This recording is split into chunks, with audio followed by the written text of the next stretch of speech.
So Bold Vision is a multi-sector, multi-generational initiative that aims to fundamentally improve the lives of BIPOC youth in LA County. We do this by creating lasting change in our communities and expanding pathways to success for young people across the county. Social Justice Learning Institute is the anchor organization for Bold Vision, and my organization, Catalyst California, is the lead research consultant. For those of you who are not familiar with Catalyst California, we are a statewide racial equity organization that supports community-based organizations and initiatives like Bold Vision through research, analysis, and advocacy. But back to Bold Vision, the central goal of Bold Vision is to promote BIPOC youth thriving. And to accomplish this goal, Bold Vision develops youth leadership and builds youth-led systems change campaigns. Bold Vision is led by a youth council consisting of young people from throughout the county that serves as the primary decision-making body.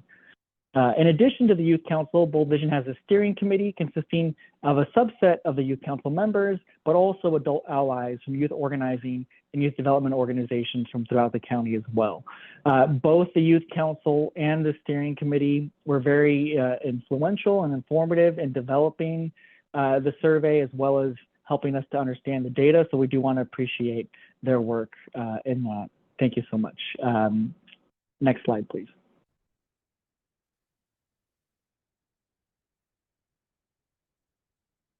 So what you're seeing here is the Bold Vision framework. And what I want to draw your attention to is the center. As you see, BIPOC youth thriving is the center of the conceptual framework for Bold Vision.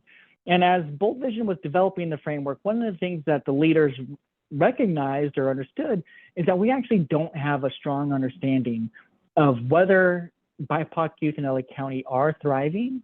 And to the extent that they are thriving, what are the factors that most influence youth thriving in the county?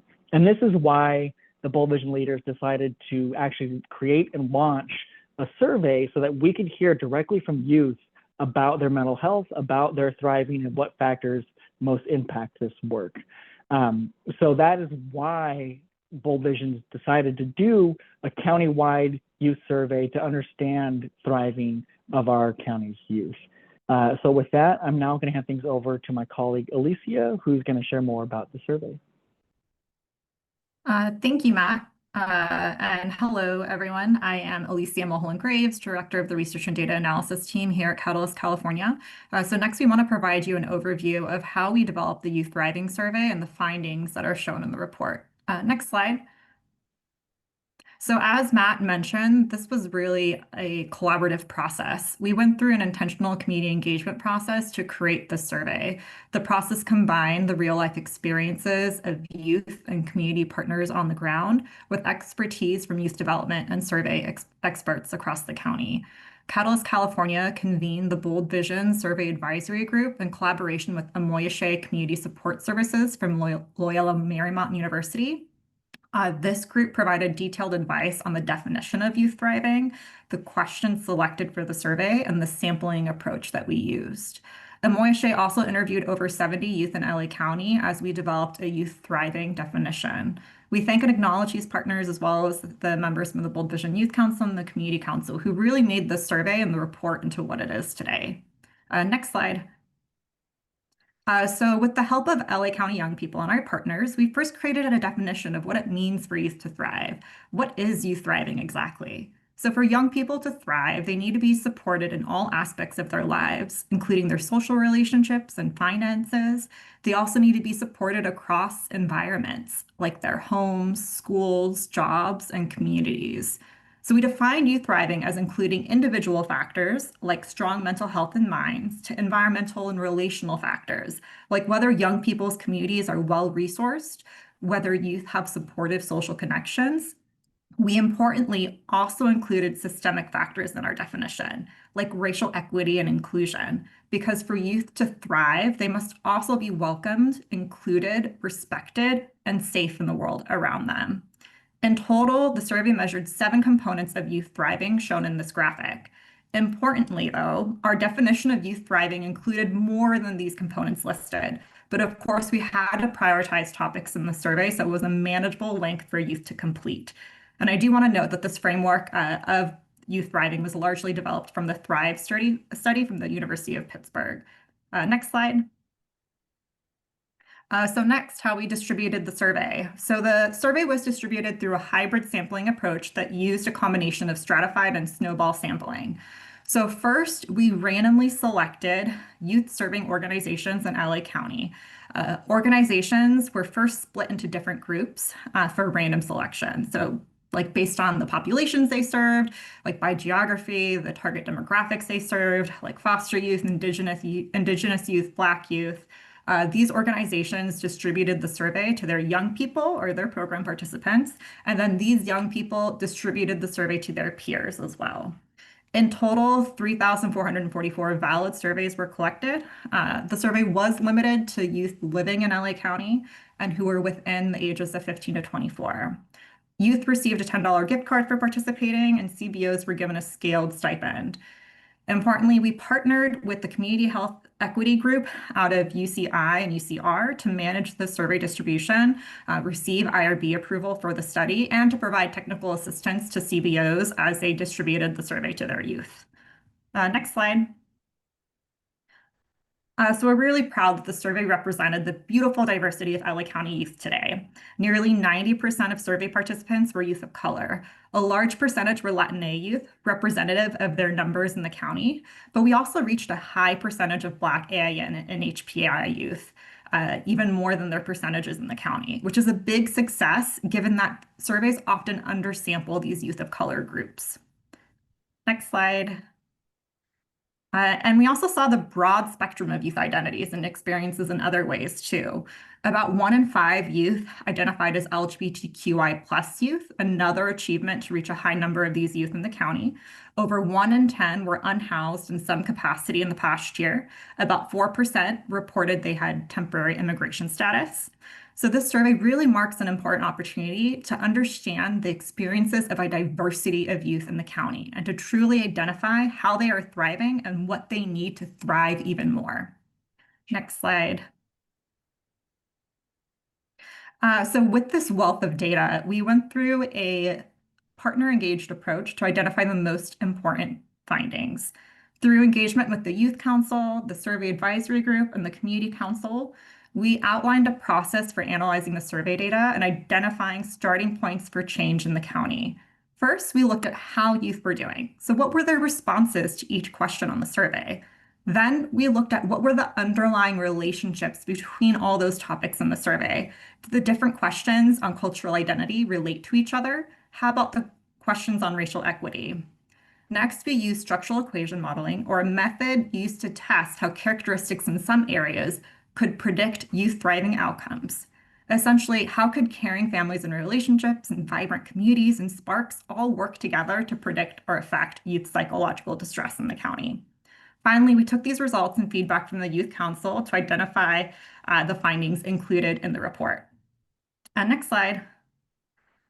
So next, we're excited to get into the findings from the survey and that are included in the report. So next slide. Today, we will walk through 6 key findings from the report. We encourage you to spend time reviewing the report to gain additional insights, though, because this just really gets at the surface here. First, young people in LA County have been through tremendous change and challenges. This generation of young people has lived their formative years through a global pandemic, growing political divisions and racism, police violence, and more. We found that our young people face high levels of psychological distress, even as they express remarkable hope for their future. Several factors all interact to influence how young people are thriving today. Experiences based on race, sexual orientation, gender identity, immigration, unhoused and systems impacted status all influence how youth are doing. At the same time, we see clear opportunities to support youth. Caring relationships and sparks decrease psychological distress and increase young people's hope for the future, while structural racism increases distress. Additionally, when youth have a strong cultural identity, their psychological distress decreases and their self-efficacy and hope for the future increases. Microaggressions, on the other hand, increase their distress. Next slide. So youth thriving is not one-dimensional, as we talked about earlier. But to help identify these findings and starting points for change, we did focus on two outcomes. So one, youth psychological distress, and two, self-efficacy and hope for the future. Young people in the county are hopeful. Nearly 3 in 4 are hopeful about their future, often or always. At the same time, over 40% feel worthless at least a little of the time, one marker of psychological distress. When improving youth thriving in LA County, we must consider how can we increase hope among youth and decrease their psychological distress. So next slide. So this also requires first understanding how youth are impacted by these outcomes. When it comes to psychological distress, not all young people are thriving equally in the county. Some are more likely to experience distress than others. LGBTQI+, unhoused, immigrant, and systems impacted youth experience more distress on average than other youth. It's important to consider how some of these identities overlap as well. Nationwide, research has found that 28% of LGBTQI+ youth have experienced homelessness or housing instability at some point in their lives. Meanwhile, cisgender boys and white youth experience the least distress. And one measure of psychological distress, feeling worthless, disparately 35% of white youth feel worthless at least a little of the time, compared to 44% of BIPOC youth. Also, the survey was done in 2024, before the effects of the current federal administration. Unfortunately, many of these subgroups with higher reported psychological distress have been disproportionately impacted by policies enacted by the current administration, making these findings even more urgent to react to. Next slide. When looking at the outcome of self-efficacy and hope, we see similar but different trends. We all want youth to see possibilities and for all youth to feel confident that they can navigate life's challenges. Yet LGBTQI+, Asian, and multiracial youth on average feel less confidence and hope for their future compared to other youth. Systems impacted, BIPOC, immigrant, cisgender women and girls, and SWANA young people also report rates below the average, while NHPI youth have the highest expected rates. This is based on a small sample, so we caution extrapolating from these findings too much because of the small sample size. Black youth also have higher expected rates. Black youth often have protective factors and coping strategies that help develop resiliency, but inequities still affect their outcomes and we shouldn't overlook them. Decision makers and those working with young people should seek to address disparities for Black young people and understand what helps foster their hope and resiliency, so we don't expect them to rely on their resiliency alone. Next slide. So our next finding is how young people experience their environments is not just about one identity. Their racial, ethnic, sexual orientation, gender, immigration, and other identities together influence the resources and experiences they have throughout childhood and adulthood. We urge decision makers and organizations working with youth to consider the full spectrum of a young person's identity. We found LGBTQI+, immigrant, unhoused, and systems impacted youth often face the greatest challenges across most drivers of youth thriving. And often these identities interact with others to influence outcomes. More than half of systems impacted immigrant and unhoused young people report feeling worthless at least a little of the time. Importantly, 44% of immigrant youth are also unhoused, compared to only 10% of non-immigrant youth. LGBTQI+ youth experience more psychological distress compared to their cisgender, heterosexual peers, even when looking within racial groups. For instance, while 44% of cisgender, heterosexual Asian young people report feeling worthless at least a little of the time, this number jumps to 65% when looking at LGBTQI+ Asian youth. Encouraging youth thriving requires understanding these diverse and intersectional experiences and the supports that are most effective in helping young people reach their fullest potential. Next slide. So fortunately, we do have opportunities to improve youth thriving. So based on our two key outcomes, we find that as young people's experiences with microaggressions and structural racism increase, their psychological distress increases as well. On the other hand, as they experience more caring relationships, sparks, personal safety, and positive cultural identity, their psychological distress levels decrease. Similarly, for self-efficacy and hope, we find that the components that most positively contribute to self-efficacy and hope are caring families and relationships, followed by sparks and cultural identity. Increasing tangible investments in young people and their families, and providing culturally relevant programming and mental health services are some of the ways to improve youth thriving in the county. So now we'll walk through the findings in each of these areas, and I'll pass it over to my colleague, Maria. Hi everyone, my name is Maria Khan. I'm a research and data analyst here at Catalyst California, and I will be talking to you all about some of these tangible investments that need to be made in LA County so that we can see youth thriving in LA. So let's go ahead and dive in by going to the next slide. So starting off with caring families and relationships, as Alicia just pointed out, caring families and relationships has one of the biggest effects on self-efficacy and hope for the future. So here, this graph that you're looking at, what we're looking at is as youth report whether they have someone who will be there for them when they are faced with a problem, they are also more likely to report that they have hope for the future. So if you focus on just those dark blue bars, you'll see that youth who responded that it is always true that they have someone who will be there for them when they face a problem. They are also most likely to say that they are always hopeful about the future as well, right? And you can see that at a rate of about 50% saying that. On the left panel, you're also looking at a quote from a youth council member. I have these kind of sprinkled out throughout my slides, and this is further emphasizing how a sense of community gives youth a sense of safety, a sense of stability and support, and the impact that that makes in their self-efficacy and hope for the future. And we'll go to the next slide. So as we talked, we looked at the survey and also looked at the data from a lot of different demographic variables. And unfortunately, we do see disparity when we look at the disaggregated data. We find that some youth have less access to social support than others. The shortest and lightest bars that you're seeing in the green show that unhoused, systems impacted, and immigrant youth are least likely to have these crucial caring relationships present in their lives. So this presents an opportunity and an area where investment, particularly for these communities, is even more important. And we'll go to the next slide.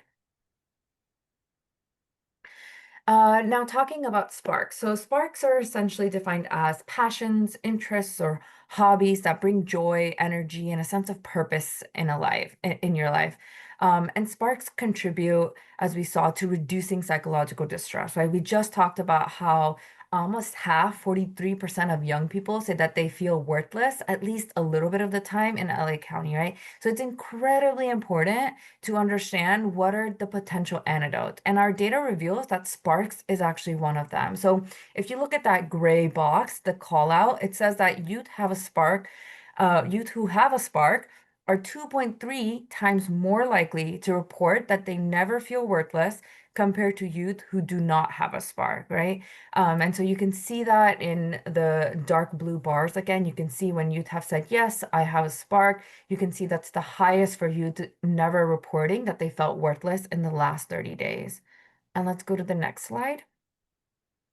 Now, looking at this again from a demographic point of view and breaking down on, who is more likely to have a spark now that we understand the importance of it. If you look at the bottom right corner, I want to focus on those categories over there. And what we find in the data is that NHPI, LGBTQIA+, and AIN youth report are least likely to believe that they have a spark, right? And when we dig a little bit deeper and we asked you, what are some of the top reasons that you report not having a spark? What we find is that one of the top reasons was, I don't have enough money to pay for the equipment, supplies, or lessons, etc., right? And so this finding continues to underscore that there's a need to expose youth to a broad array of creative experiences and supportive mentorship programs that can help them discover and nurture their interests. Some of the other top cited reasons that also come up are lack of time and mental health struggles as well. So this points to some even more directly broader structural inequities that impact a young person's ability to thrive. And we'll go to the next slide. And so talking about one last overarching component here, and this is one of the opportunities that is there for improving youth thriving is to address structural racism. Structural racism, as we know, can show up in many ways, and we already know how embedded it is in so many facets of our daily lives. One of the ways that we measured it with our survey was asking youth about health services, right? We measured how often do poor quality health services get in the way of youth living their best life. And in this graph, what we see in the data and what it reveals is that when youth lack access to quality health services, they are more likely to feel worthless. So I also want to just point out, the data doesn't always give us like a beautiful graph or a linear correlation kind of relationship. But here you can clearly, see just visually too, without even getting too deep into the numbers, that when we're looking at this increase in psychological distress here, it's measured by youth reporting feelings of worthlessness in those dark pink bars. You can see how it increases as you'd say that poor quality health services are getting in the way of living their best life. And you see the opposite for the blue bars, right? So yeah, we see that when you lack access to quality health services, they're also more likely to feel worthless. And we'll go to the next slide. Communities that we look at that are most notably impacted by structural racism, when measured with this indicator in particular, we found, again, looking at that bottom right corner, is that immigrant, unhoused, and LGBTQIA plus youth report that poor quality health services gets in their way at least sometimes nearly almost twice as much as white youth. And over 1 in 3 young people report that poor quality health services are getting in the way of living their best life. So again, just kind of underscoring how the density of some of these numbers that we're looking at today. And yeah, just the importance of the connecting structural racism and how that impacts youth's ability to be able to thrive. And we'll go to the next slide. Now we're going to take a little bit of a break from all of the data, and I'm really excited to pass the mic over to our youth council members that we have here to share some reflections that they had from seeing this data and that they really helped contribute building together with us as well as we were doing the analysis. So I'll pass the mic over to Lisbeth. Thank you, Maria. Hello, everybody. My name is Lisbeth. I go by she, her pronouns, and I'm a youth council member from South Central.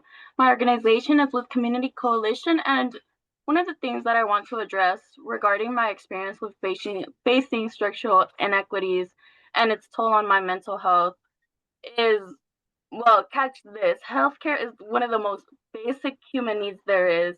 I had my barrier of finance, like how are we gonna pay for this service? And a lot of the times to avoid that cost, we stick to our own home remedies, but it doesn't remove that financial burden that most of the time is imposed on the child. And I know for me, I grew heavily concerned for my parents' financial standing.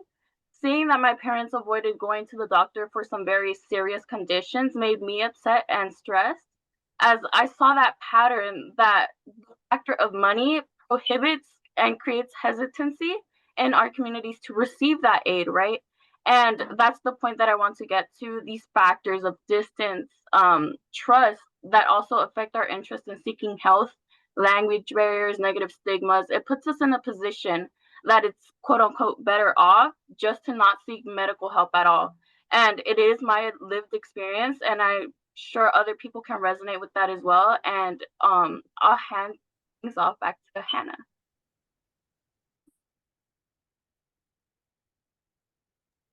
Yeah, so as Maria explained, basically sparks, which is what I'm going to be talking about, are the things that make you feel alive, like your hobbies, passions, or things that give you a sense of purpose. And so as for my personal experience, my personal spark is writing, since I began writing when I was in elementary school. But over time for me, writing wasn't just a creative outlet, but also a way for me to relieve stress.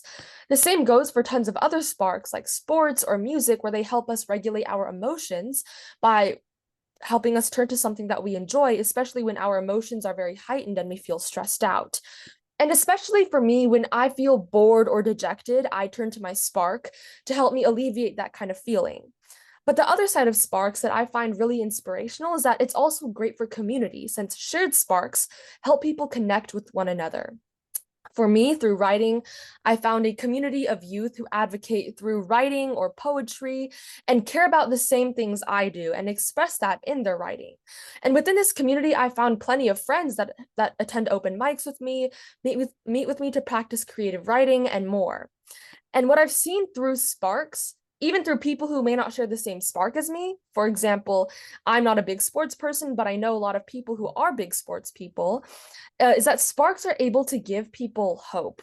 Like what was mentioned when Mario was explaining it, where for me, what I've observed is that every time someone shares their art or their voice or their story, it reminds everyone in that same community of the same spark, of the creativity and humanity that still remains in our society. And of course, it will look different for every different kind of spark, but the feelings of hope and worth remain the same. So especially for youth in Los Angeles like me, especially for those who are more prone to feeling worthless or may feel really bored with their lives, it's crucial for them to tap into sparks, not to just improve their mental health, but also to build a community and hope for the future. Thank you, and I'll pass it back to Maria. Thank you so much, both of you, for sharing. It's really helps make our data a lot more meaningful when you're willing to share your experiences. So thank you for being here and sharing that. And we'll go to the next slide. We will now go to our last set of findings for today.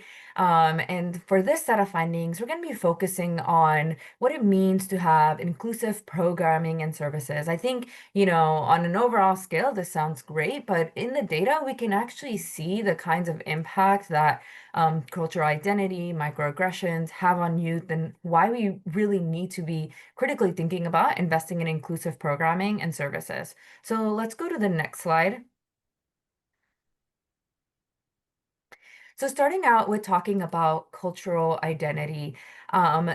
Cultural identity we defined as, the connectedness and positive regard that young people have towards their race or towards their racial or ethnic identity, including any shared traditions, values, spiritual or religious beliefs or practices, right? And here in this graph, this shows that if you're looking again at the call-out box, and I'm going to just start there, the call-out box is in gray, you can see that when young people say that their culture always helps them feel good about themselves, they're 2 times as likely to always feel hopeful compared to young people who say that their culture never helps them feel good. So you can see that in the rise of the blue bars here, the darkest blues, that there's again this correlation and this linear relationship that we can see on just how important positive cultural identity can be and the impact that it can have for youth on their overall mental health. And here we're looking at, their hope for the future is what we're measuring. And if we go to the next slide. So here we're going to be, again, taking a look at some of the different demographic groups and what does this mean for different groups that we we were able to survey through our data, right?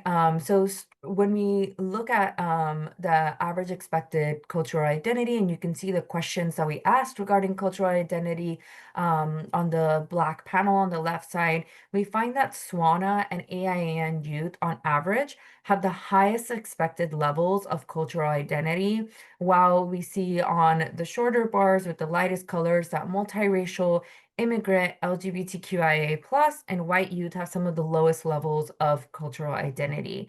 And when we started talking to the youth, we learned how multifaceted identities like being multiracial or LGBTQIA+ meant sometimes experiencing conflicting identities or even feeling excluded sometimes from their cultural identities, like they had to choose one group or the other and feeling forced to be in that position.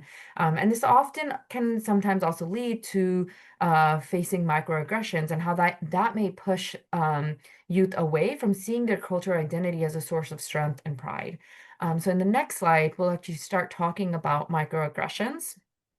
So addressing microaggressions really goes hand in hand with supporting youth cultural identities. We know that microaggressions have the largest effect on psychological distress when we measured it in our survey data. On the right side, you can see how youth themselves describe the effects of microaggression on their sense of safety, on their mental well-being, and more. This is especially important now as we're thinking of everything that's going on politically. And I know we already touched upon this a little bit, but a lot of what's happening is really trying to devalue the contributions of BIPOC communities, and our young people are witnessing that. And so we're thinking about how that's translating into their everyday experiences and how many students of color today may be feeling threatened or unsafe to be who they are. And we'll go to the next slide and get into some more data around microaggressions. So the data that we're looking at here really reflects the quotes that we saw on the last slide.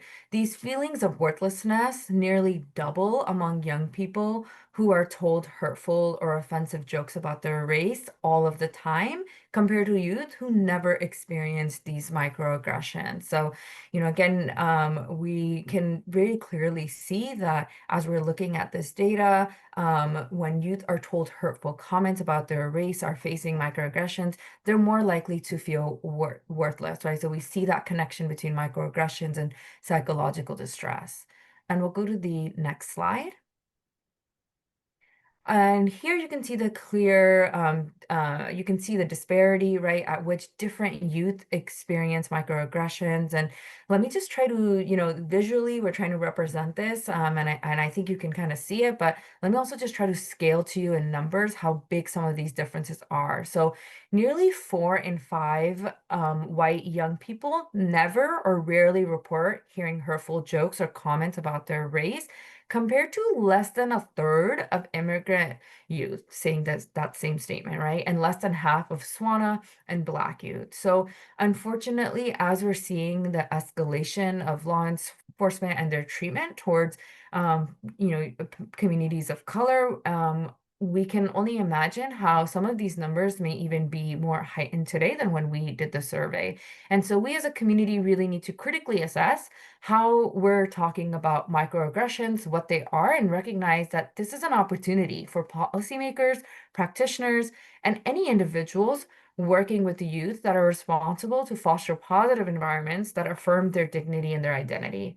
And we'll go to the next slide. And so we're going to wrap it up by looking at a breakdown of one of the questions that we asked that, we've talked about in the previous slides as well, and how that looked across our different demographic groups. As you can see, no young person really should be experiencing any distressing or racialized interactions based on their race. Yet when we look in that bottom right corner, we see immigrants, SWANA, and Black youth are most likely to be subjected to some of these interactions. County schools and community organization leaders can examine their practices and interactions in their services that discriminate against or exclude BIPOC and other vulnerable youth. They can reduce microaggressions and discrimination while increasing opportunities to affirm and promote the cultural identity of youth. And with that, we will go to the next slide. And I will pass it over to Zaire to talk a little bit more about reflections from looking at the data.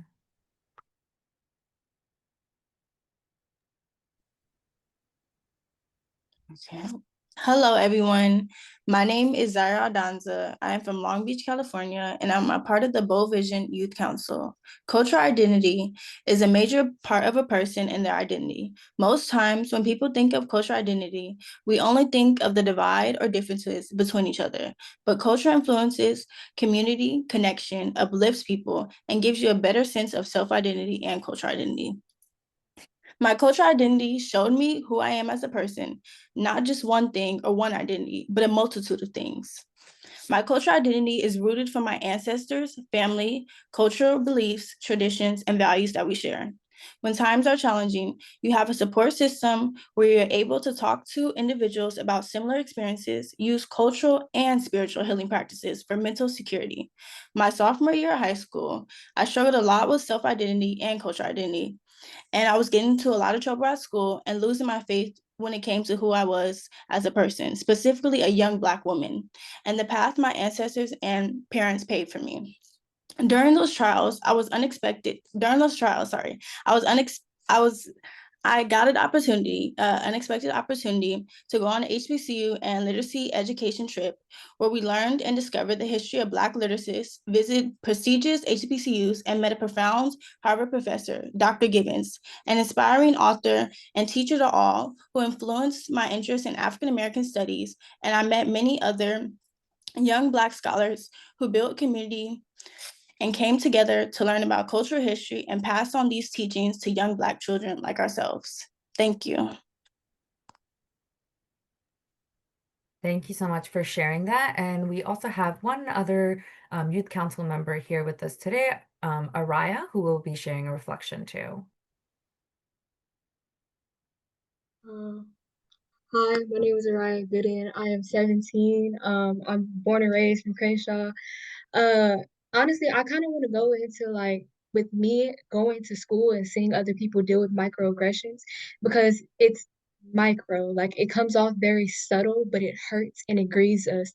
I realize that when I'm associating myself with a lot of people that they don't necessarily they're very oblivious to the things that they say and how it grieves us and pains us. But I realize that like as I'm treading to becoming a better person, that not everything that people say has to become your identity. You are the only person that knows exactly how you feel and how something that somebody may say grieves you. There's a lot of things that people do not know. And unfortunately, it's not necessarily a matter of speaking up and speaking out, but more so receiving. Like a lot of people and a lot of my teachers, they'll say certain things like, oh, okay, if you don't come to class, you're going to fail. And it's like, we don't take it as just an F. We think of it as like failure in life. And when it comes to a lot of psychological distress, we can feel very worthless because of not necessarily lacking sparks, but thinking that we can actually navigate the sparks to become our reality. And I think when we are sell ourselves short on things that we dream really highly of, we can start to look at certain people like they're the problem. And in actuality, the things that you do and things that you say and how you show up for people, regardless of what they say about you, regardless of what you take, matters. And the next person will see that in you and will see your light, regardless of anything that you do. And it gets stressful sometimes when you have something that you really want to authentically say, but you think of yourself as the perception of other people. And you can't focus more so on the negative things that people say and kind of find the underlying fact of like, hey, these adults or the people that show up in your life, yes, they come to school and they be like, don't bring all of this to the space. You got to focus, you got to show up, but realize that they are just there to help you and really be there. So discard the the things that they may say and kind of realize like who are you and how you show up. Thank you. Thank you both so much for sharing. Both of these reflections were so needed and just really help, give meaning to some of this data that we're looking at. We clearly have such talented youth here in LA County, and I'm really excited now to pass it over to Matt to talk about some of the recommendations that came out of the survey.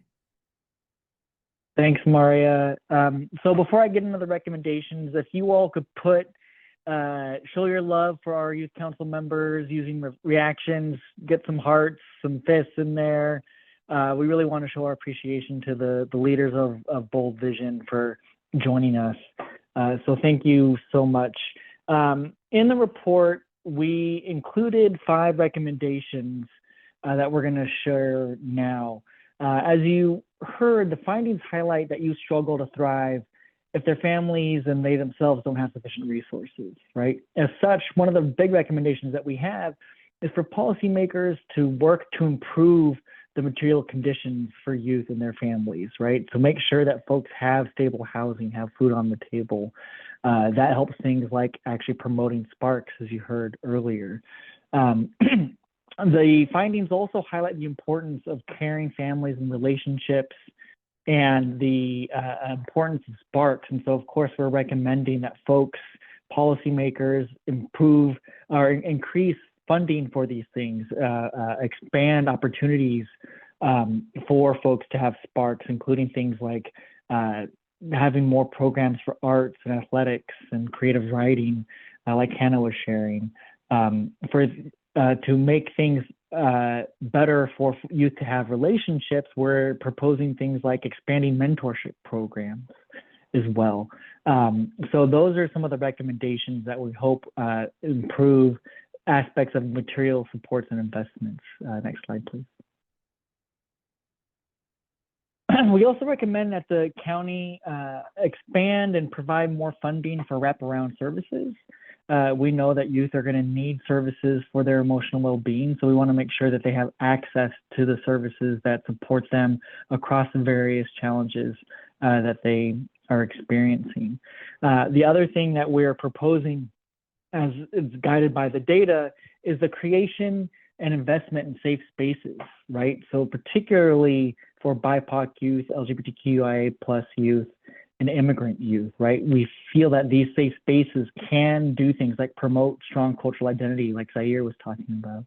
They can be spaces for youth to foster their sparks, right? To address and be free from microaggressions, like Araya was speaking to. So we do think that there's an importance around having safe spaces for youth to be themselves and to thrive. Next slide.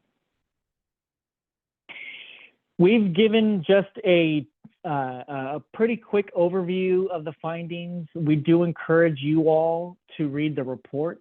You can access the report using the QR code on the screen.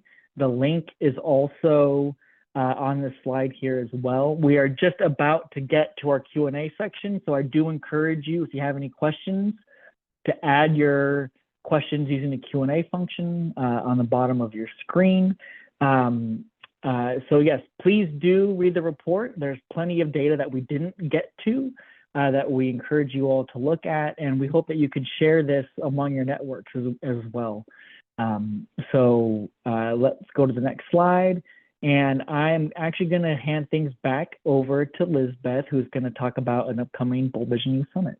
Thank you, Matt. So I'm really excited. If you like food, if you like community engagement, good vibes, we want to invite you all to our upcoming Bold Vision Youth Summit, the 25th of this month. They have the QR code on the flyer where you can register. It's the same location from the previous summit, which is the East Angel. We hope to see you there, and I'll hand it back to Matt. Thank you so much. All right, thank you, Lizbeth. Let me actually see if I can get the link for the registration, put that in the chat for everyone as well. We are now at the Q&A portion. So by all means, if you have questions, please put it in the Q&A function. I can go ahead and get us started. So my question is for any of our youth leaders here. I shared kind of the recommendations that we put in the report, right? Recommendations for what folks can do based off of the data and the findings that we had. My question is for you. What recommendations do you all have for policy leaders, for community organizations, community leaders, based off of the findings and their experiences? What recommendations do you have for how we can promote youth thriving? Anyone who has any thoughts, feel free to jump in. I would say that some of the things that I would recommend doing with the data is first turning the data into like more stories, kind of contextualizing it more. So not only does it have like a quantitative impact, but it also hits people emotionally, and also taking those stories and that data and presenting it to government officials and whatnot to I guess like raise more awareness, especially if there is a resolution or a bill or some kind of thing that's being decided in a government meeting. Then you can go up and give public comment and introduce these kind of stats and emphasize why it's so important for us to help youth through this specific initiative because of this data and these stories. So that's what I would do with the data. Great, thanks, Hannah. Any other of our youth leaders want to share recommendations that you have? I got one. I got one. My recommendation is something along the lines of what Hannah said, but not necessarily just taking the data and making it personal, but realizing you are the data. And looking at your life as if you're analyzing it as a bar. Like when you walk into a room, how many women do you see compared to men speaking up? And how does that make you feel? And when you look at your counterparts and feel like, and not even feel like, realize how worthless they feel to the point where they won't even open their mouths. And honestly, I feel like the only thing that you can do, especially as a policy leader or an upcoming youth leader, is realize how far you've come and how many things that you had to get through to get to the point that you're at, and realizing that your heart was always in the right place. But certain things in the way that we show up, it can feel so detrimental to us because we feel like we missed the mark. And actually, we surpassed it. And I just want people to know that the way that you show up into a space is not necessarily like put your hair up, make sure that you talk good, make sure that you do this, but make sure that you know that the way that you love people really makes an impact on them. And the world is better for it. So Thanks, Soraya. Lisbeth, I hear anything you want to share? Yes, I can speak. I completely agree with Hannah and Araya, but I also wanted to add on and say like, if I had to talk to like a elected official or someone who deals with all this type of stuff, more so that we need not just to keep looking at the data, because of course it's so much data out about what's going on and what are these minorities facing and what's the problems nowadays. It's more so we need to take action and get it done and create programs and create communities where these people feel safe and where these minorities feel like they're going to thrive. Because I feel like a lot of times we always think about like the problem, or we come up with these programs and they're never sustainable. For one, they're never sustainable. They're not communities where these people can actually like thrive and where they can be who they are. I feel like more so. So I feel like we need to have some sustainable programs and not just programs, even like Bold Vision or like different things like UBI, different things for minorities, BIPOC people, all people in general, but specifically those minorities. So just coming up with programs and resources for those people that will actually sustainably help them. Great. Thanks, Zaire. Lisbeth, anything to add? Yes, of course. So a lot of what Hannah said really resonated with me. I know, especially for the youth, when it comes to these survey findings, when we look at it statistically, a lot of youth can't see the fact that they are part of the statistic. And most of the times when we address these issues, they think it's very normalized. So when I know for me, when I took the survey, the Bold Vision Youth Survey, a lot of these things were like regular to me. And especially when it comes to addressing these this report to the change makers, addressing the fact that these are lived experiences. These aren't just numbers that we just got out of nowhere. These are people that are actually living in the situation. Thank you. Thank you all. We do have one question that was submitted, which is around how we are making recommendations to the county, how we're engaging folks. I can go ahead and take that question. So as I've shared earlier, Bold Vision is all about trying to do systems and policy change and advocacy. So at the upcoming Youth Summit that Lisbeth was talking about, folks have a chance to learn more about some of the recommendations and the efforts that the youth leaders have been developing around kind of what we can do to improve mental health for youth in LA County and their economic situation. So it's a lot about advocacy and youth leadership development. And so I encourage anyone who's kind of interested in learning more about how that is working and what Bold Vision has planned to attend the Youth Summit as well. So thank you for that question. One question I have is, I know that in the chat, Alicia talked about some of the acronyms that were referenced, things like SWANA for Southwest Asian, North African. I do know that one of the great things about the Youth Thriving Survey is that we are able to disaggregate data and look at data for various youth groups. And so, Alicia, I'm hoping you could speak to why that's important and what are some of the things that we learned by being able to look at data in a way that a lot of data doesn't actually disaggregate and find insights about specific youth communities. Yeah, I can answer that. So I think what's really unique about this survey is the sample sizes we got for many youth groups, including for AIN and then SWANA youth as well. That I think often when you look at local surveys for young people or children in LA County, you often don't have enough data to be able to generalize findings to the rest of the county.